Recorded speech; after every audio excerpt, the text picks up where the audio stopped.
देखिए, यहाँ पे नीति का लड़ाई है। ठीक है। जिस तरह से माननीय पशुपति पारस जी कल कटाक्ष किए हैं हमारे राष्ट्रीय अध्यक्ष आदरणीय चिराग पासवान जी पे, कहीं न कहीं आदरणीय पशुपति पारस जी की राजनीतिक जमीन खिसक चुकी है। हम लोग को वीर शिरोमणि बाबा चौहरमल हम लोग के समाज के आराध्य हैं। और उस मेला बहुत ही भव्य तरीके से मनाया जाता है। आज से नहीं, सदियों से मनाया जाता है। अगर माननीय पशुपति पारस जी को अपने समाज के प्रति या अपने समुदाय के प्रति इतना लगाव रहता या उनको लगता कि मेरे समाज मेरे साथ है, तो उस मेला में जरूर जाने का वो काम करते। पासवान समुदाय उनको एक्सेप्ट नहीं कर रही है और लोगों में उनके प्रति आक्रोश है। जिस तरह से उन्होंने परिवार को तोड़ा, पार्टी को तोड़ा, अकेले अपना 5-5 सांसद को अलग कर दिए, माननीय चिराग पासवान जी को अकेले छोड़ दिए। कहीं न कहीं लोक जनशक्ति पार्टी के असली विरासत तो आदरणीय चिराग पासवान जी ही हैं। और हम लोग वोटिंग किस लिए करवाएंगे? इसमें कहीं न कहीं रोल आदरणीय पशुपति पारस जी का ही है। वो तो कह रहे हैं आपका नहीं, इसमें पूरा रोल आदरणीय पशुपति पारस जी का है, जो सम्राट चौधरी जी को विरोध करवाए वहाँ पे। ठीक है। आने वाला समय बताएगा कि गठबंधन का क्या स्वरूप होगा, नहीं होगा। बीजेपी का चेहरा कौन होगा? अगर हम क्या बोल रहे हैं, इसमें गठबंधन में तय होना क्या फेस होगा, नहीं होगा, वो तो भाई अब वर्तमान में स्थिति बताएगी, आने वाला फ्यूचर बताएगा क्या होगा, नहीं होगा। एनडीए गठबंधन में अगर हम रहेंगे या महागठबंधन में रहेंगे तो समय ने बताएगा। अभी हम लोग किसी गठबंधन में नहीं है, ना हम लोग एनडीए में, ना महागठबंधन में है। चिराग पासवान और पशुपति पारस में जो विवाद चल रहा है, जब ये सवाल किया गया कल एक कार्यक्रम में कि बीजेपी ने कहा है कि 40 सीट पर जो है वो अकेले लड़ेगी या 40 सीट पर अपने उम्मीदवार उतारेगी। इस पर जब सवाल किया गया तो चाचा भड़क गए और ऐसी बात कह दी, शायद उसको बोलने में भी जो है सही नहीं है। खून का बात आ गया कि चिराग ने तो कहीं दिया था कि वो चाचा जो है हमारे खून नहीं है, यानी ये आपत्तिजनक शब्द का इस्तेमाल हो गया है। हमारे साथ दिनेश पासवान जी हैं, बीजेपी के नेता हैं। क्या हो रहा है आप लोग का? क्या कौन सी लड़ाई आप लोग लड़ रहे हैं? सीट का लड़ाई है, धन का लड़ाई है, पार्टी का लड़ाई है या ईगो का लड़ाई है? क्या लड़ाई? देखिए, यहाँ पे नीति का लड़ाई है। ठीक है। जिस तरह से माननीय पशुपति पारस जी कल कटाक्ष किए हैं हमारे राष्ट्रीय अध्यक्ष आदरणीय चिराग पासवान जी पे, कहीं न कहीं आदरणीय पशुपति पारस जी की राजनीतिक जमीन खिसक चुकी है। कैसे खिसक चुकी है? बिहार की जो वर्तमान परिस्थिति है उसके अनुसार आदरणीय पशुपति पारस जी की राजनीतिक स्थिति खसक चुकी है। कैसे बताइए? बता रहे हैं, हम लोग को वीर शिरोमणि बाबा चौहरमल हम लोग के समाज के आराध्य हैं। और उस मेला बहुत ही भव्य तरीके से मनाया जाता है। आज से नहीं, सदियों से मनाया जाता है।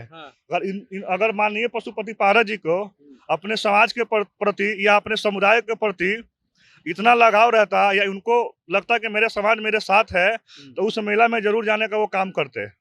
ठीक है। जाते हैं तो आप लोग हुड़दंगी करवा देते हैं। हम लोग हुड़दंगी किस लिए बार तो हुआ था। बिल्कुल गलत बात है। अब पासवान समुदाय उनको एक्सेप्ट नहीं कर रही है और लोगों में उनके प्रति आक्रोश है। जिस तरह से उन्होंने परिवार को तोड़ा, पार्टी को तोड़ा, अकेले अपना 5-5 सांसद को अलग कर दिए, माननीय चिराग पासवान जी को अकेले छोड़ दिए। कहीं न कहीं लोक जनशक्ति पार्टी के असली विरासत तो आदरणीय चिराग पासवान जी ही हैं। लेकिन आप कह रहे हैं कि वो जाते हैं। अभी सम्राट चौधरी भी तो गए थे बाबा चौहरमल के मेला में, आप लोग जो है हुटिंग करवा दी उनका। अरे हम लोग हुटिंग किस लिए करवाएंगे? इसमें कहीं न कहीं रोल आदरणीय पशुपति पारस जी का ही है। वो तो कह रहे हैं आपका नहीं, इसमें पूरा रोल आदरणीय पशुपति पारस जी का है, जो सम्राट चौधरी जी को विरोध करवाए वहाँ पे। ठीक है। और जानबूझकर हमारे नेता को बदनाम करने के लिए इस तरह का वो ओछी राजनीति करते हैं आदरणीय पशुपति पारस जी। दिनेश जी, सीधा सवाल है, सीधा जवाब दीजिएगा। आपके सीएम कौन है, चिराग पासवान की सम्राट चौधरी? देखिए, वो तो आने वाला भविष्य बताएगा। अभी कोई सीएम की तो चुनाव होने नहीं जा रहा। अभी तो लोकसभा का चुनाव होगा 2024 में। इसको मानते हैं? अभी हम लोग किसी गठबंधन में हैं। हम लोग गठबंधन में ही ना, एनडीए गठबंधन। तो अकेले लड़ा था आपने। आने वाला समय बताएगा कि गठबंधन का क्या स्वरूप होगा, नहीं होगा। बीजेपी का चेहरा कौन होगा? अगर हम क्या बोल रहे हैं, इसमें गठबंधन में तय होना क्या फेस होगा, नहीं होगा, वो तो भाई अब वर्तमान में स्थिति बताएगी, आने वाला फ्यूचर बताएगा क्या होगा, नहीं होगा। 2025 गठबंधन से तय कीजिएगा अपना सीएम कैंडिडेट। एनडीए गठबंधन में अगर हम रहेंगे या महागठबंधन में रहेंगे तो समय ने बताएगा। अभी हम लोग किसी गठबंधन में नहीं है, ना हम लोग एनडीए में, ना महागठबंधन में है। आपकी अपनी पार्टी का कैंडिडेट सीएम है ना, चिराग पासवान। हर कोई चाहता है कि हमारे नेता बिहार के मुखिया हो, बिहार के सीएम हो। कहीं ना कहीं लोक जनशक्ति पार्टी रामविलास के हर एक कार्यकर्ता यही चाहते हैं। तो चेहरा नहीं दिया जाएगा तो गठबंधन नहीं कीजिएगा। आने वाला समय बताएगा ना क्या होगा, नहीं होगा। अभी गठबंधन का स्वरूप क्या तय होगा, नहीं होगा, उस पर हम लोग कैसे बोल सकते हैं? चिराग बहुत कंफ्यूज है, कहाँ जाए नहीं जाए। कल जाके इफ्तार में चले गए ताकि प्रेशर बना रहे। कोई कंफ्यूजन नहीं है। हमारे नेता सिर्फ बिहार के हित के बारे में सोच रहे हैं। बिहार एक विकसित राज्य कैसे बने, शिक्षित राज्य कैसे बने, बिहार की स्वास्थ्य स्थिति क्या हो। कल जो इफ्तार पार्टी में गए, ठीक है, उनका वो लालू परिवार से व्यक्तिगत पुराना संबंध रहा है। पहले स्वर्गीय रामविलास पासवान जी भी जाया करते थे, इफ्तार पार्टी में शामिल होया करते थे। उसी परंपरा को हमारे नेता आदरणीय चिराग पासवान जी निभाने का काम कर रहे हैं। अब इसको कोई राजनीतिक दृष्टिकोण से देखने की जरूरत नहीं है। लेकिन कहा जा रहा है कि सम्राट चौधरी का घोषणा हो गया, इसलिए चिराग थोड़ा दबे दबे लग रहे हैं और थोड़ा कंफ्यूज हो गए हैं कि हम भंवर में फंस ना गए। देखिए, कोई कंफ्यूजन नहीं है। वो बिहार की जनता मालिक है, बिहार की आवाम मालिक है।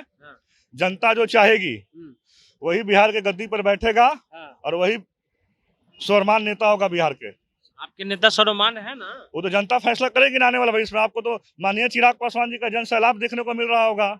जिस जगह जाते हैं तो लाखों की संख्या में लोग उनके भाषण सुनने के लिए आते हैं, उनको पसंद करते हैं। प्रवक्ता तो छोड़ के जा रहे हैं कहीं ना कहीं। अरे देखिए, पार्टी टूट गया, परिवार टूट गया, तो नेतृत्व में सवाल उठेगा ना जी। कोई चवन्नी छाप अगर नेता छोड़ के जाता है, कौन है चवन्नी छाप? कोई भी चवन्नी छाप अगर नेता पार्टी छोड़ के जाता है, जाने दीजिए। अरे पार्टी एक समुद्र न है जी, समुद्र में लोग आना जाना लगा रहता है। बहुत लोग आते हैं, बहुत लोग जाते हैं, समुद्र सूख जाता है। अरे देखिएगा जेडीयू के कितना नेता लोजपा के ही गए हुए हैं, भरे हुए हैं। ऐसा कुछ नहीं है। जेडीयू में अच्छा फेस देखिएगा तो लोजपा का प्रोडक्ट भरा हुआ है। चलिए, तो चिराग पासवान जो है उनके नेता हैं दिनेश पासवान, कहना है कि भविष्य तय करेगा कि हमारा गठबंधन किसके साथ होगा और उसमें सीएम पेश होगा।